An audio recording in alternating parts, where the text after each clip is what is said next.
Hello, everyone. Today I am in the garden because that's what we're talking about. I want to kind of give you a review of what happened in 2025.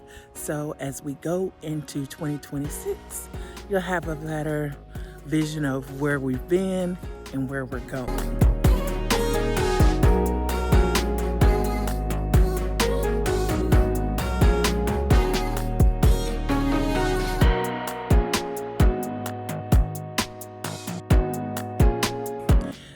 So, as you can see, the first thing that you will notice about the garden is that it started off as a smaller space than what it ended up being.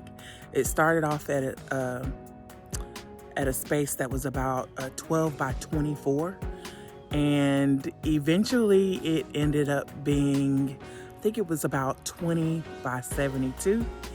Um, yeah. I just began to add and add on to what we had and realized that I just wanted more space, and we had it, and I wanted to grow more things. And so I didn't use up all of the space last year as far as planning in all of the area that was the 20 by 72, but I did go ahead and lay the weed barrier for that area and establish some of the raised planter beds. The area originally was very wooded, and so it was a lot of weeds that I wanted to suppress. So that's why I decided to do the weed barrier underneath for this year. Eventually, that might change, but as for right now, while we're establishing the land and getting it where it needs to be, that was the best choice for us at that time.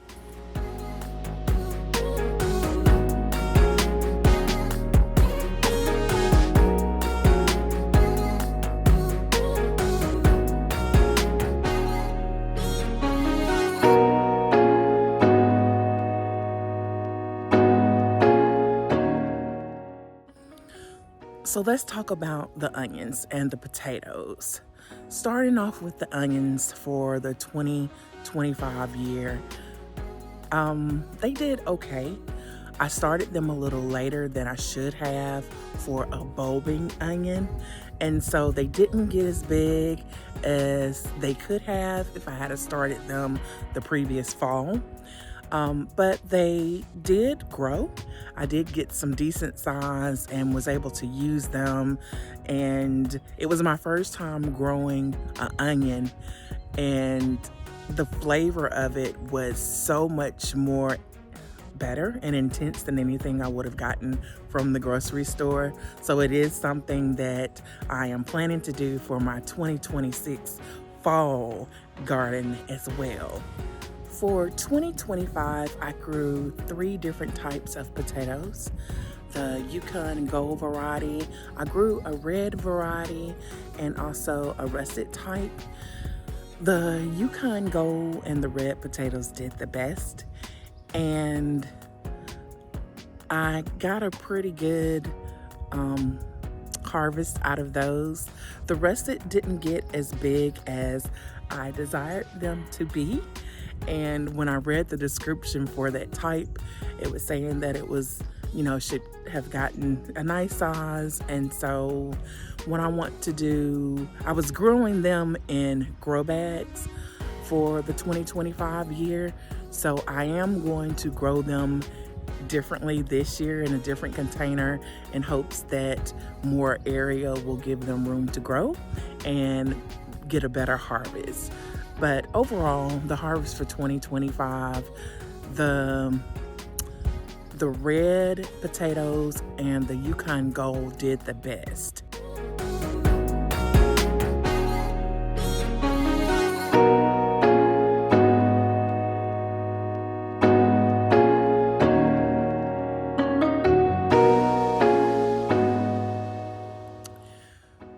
The peppers and tomatoes.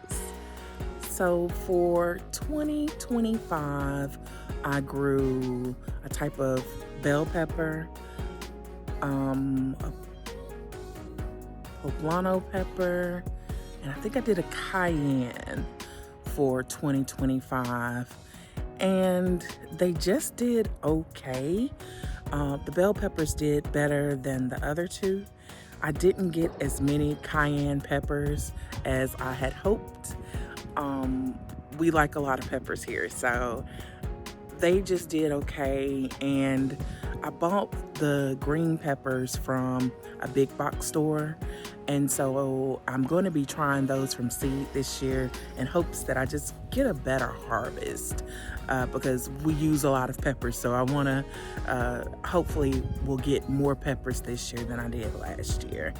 And the poblano peppers, I don't even think I got a harvest from them last year. They didn't do as well as all, but I'm going to try them again because I really like that type of pepper. For the tomatoes last year were absolutely delicious. The Roma tomatoes were the ones that did the best, and the cherry tomatoes. I tried to do a beefsteak and they didn't grow as well. I think the place that I got it from actually labeled them wrong, because when it was growing, it didn't look like a beefsteak tomato at all. They actually looked smaller. And from my history with beefsteak tomatoes, they're a larger size tomato. So I think maybe they sent me a different one, because they just didn't, they grew just not as large as a beefsteak usually would. The thing about the tomatoes, my husband and I decided to go on a trip to Tennessee. And when I looked at the garden before we left, it looked great. The tomatoes were coming in. We had harvested some previous to leaving. However, there were a few that I was like, well, I'll just get them when I come back. What happened was, by the time we came back, and we were pulling up in the driveway and we were getting ready to get out the car, my husband was like, do not look at the garden. I was like, what? He did not want me to look at the garden. He was like, if you would, please just go inside. Because we had a really great weekend. We went to Tennessee to this distillery, and it was just a beautiful weekend, just a good weekend getaway. And he wanted to keep that good energy going. When he finally came in the house and he told me what happened in the garden while we were out, the hornworms, those green worms, decided that they were going to attack our tomatoes, and that's what they did. And they ate them up pretty much. By the time we got back, just over a couple of days, it went from being a garden where there were none. When we left, I didn't see any of those. The plants were healthy, everything was good. And when we came back, just after a couple of days, they were covered in them. And we lost a lot of our tomato harvest last year. So I will be growing them a little differently this year, making sure that I protect them properly and harvest them when I need to harvest them, and not letting them stay on too long to where they attract those types of insects.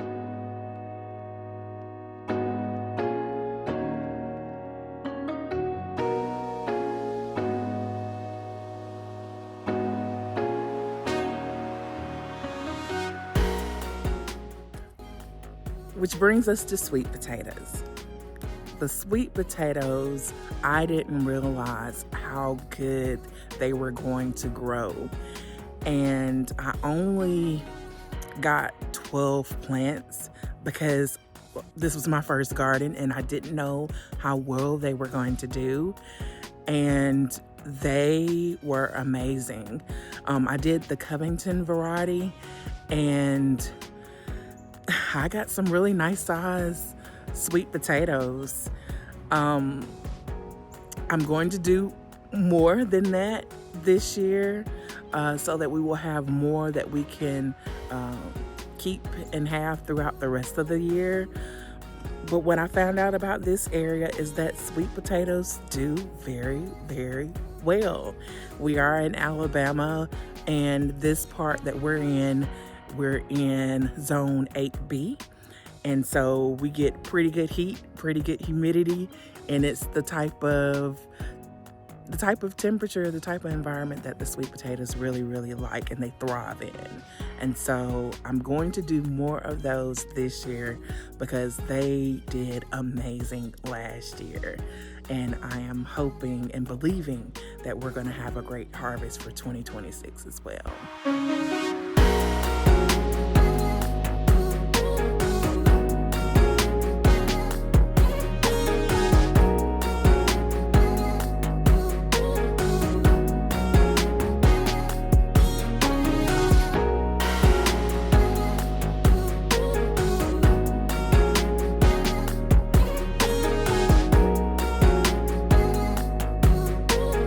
I grew a type of zucchini, summer squash, and I also tried scallop squash for the first time, and or patty squash. Some people call them patty squash.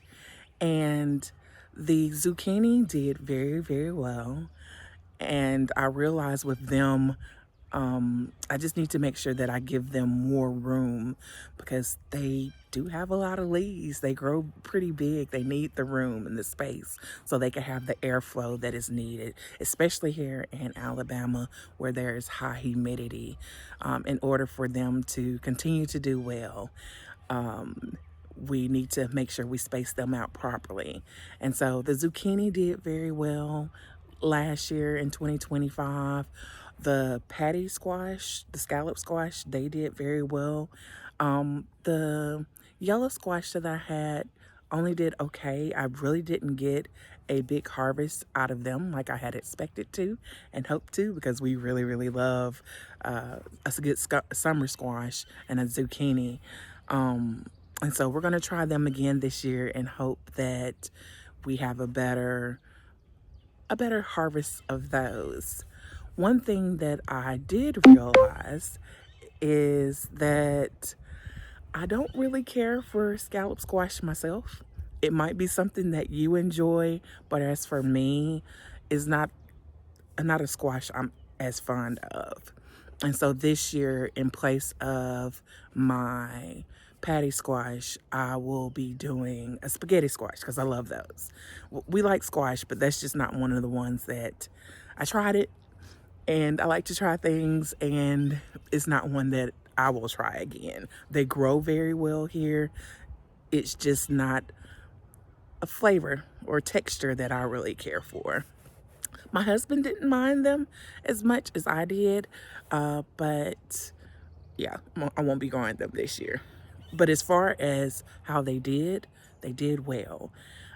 They did very good. They were producing before any of the other squash were. They didn't take as much space up as the zucchini and as the yellow squash. But yeah, it just wasn't my thing.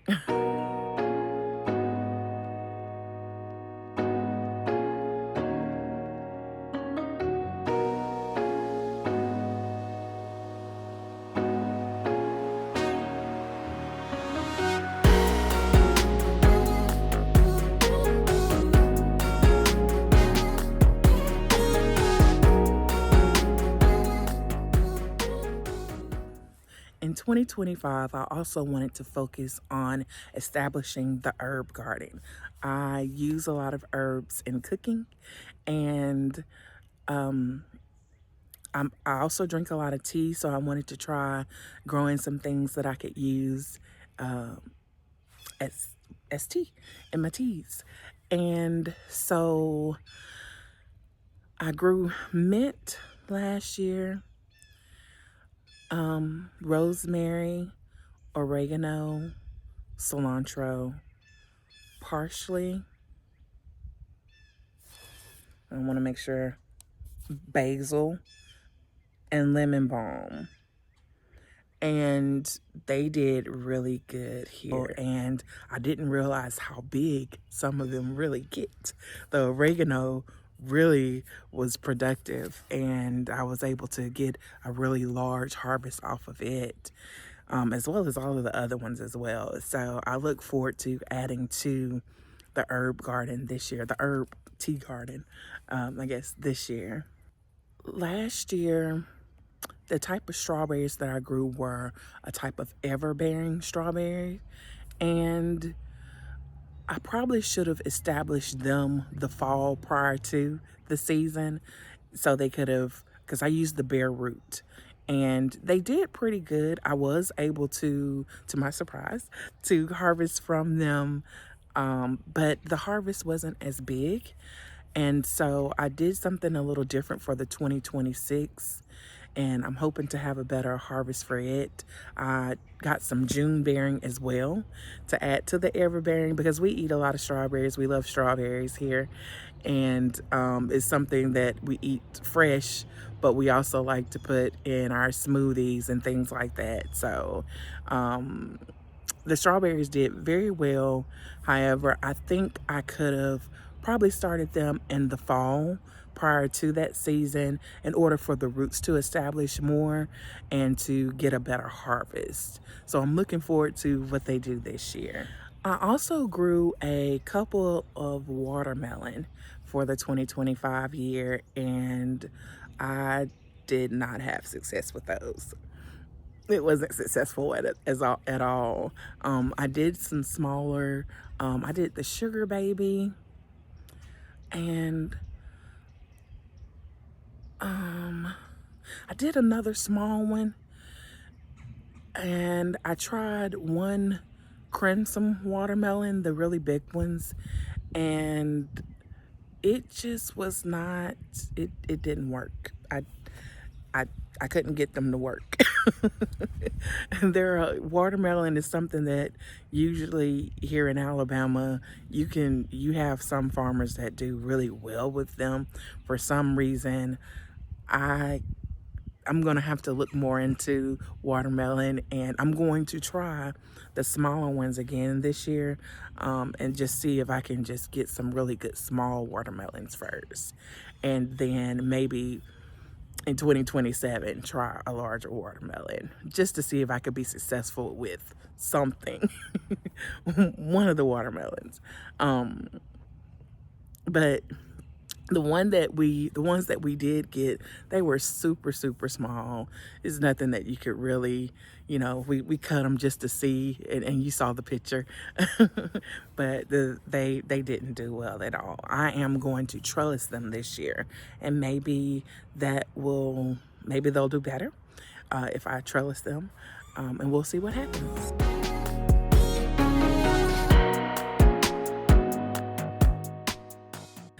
The fall garden, I did not take a lot of pictures or video of the fall garden from 2025.